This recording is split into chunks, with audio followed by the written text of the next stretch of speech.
Today is my day off, kaya napagpasyahan kong pumunta sa Small Manila here in Kuwait.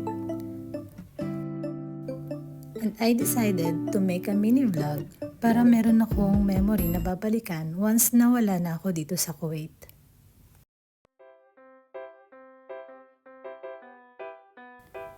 At binisita ko na rin itong si Heba na kaibigan ko.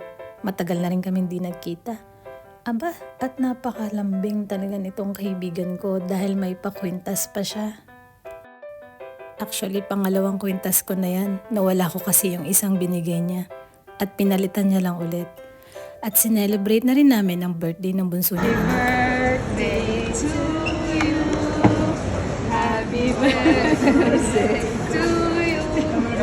Happy birthday, happy birthday, happy birthday to you. Sana حلوة يا جميل, sana حلوة يا جميل, sana حلوة يا تيمو, sana حلوة يا جميل. Yay!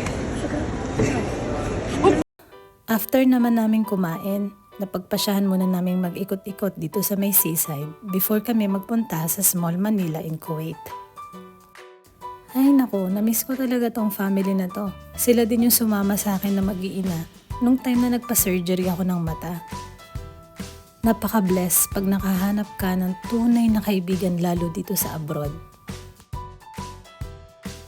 And welcome in Old Souk, ang Small Manila ng Kuwait. Hindi ka ma-homesick pag nagpunta ka dito sa Old Souk or sa Small Manila in Kuwait. Dahil marami kang makikitang kababayan at marami ka ring makikita na Filipino product here in Old Souk. At tara, puntahan naman natin yung Little Manila dito sa Old Souk kung saan marami kang makikita na paninda na almost 1KD lahat na meron ng kasamang ulam, rice at may mga dessert din.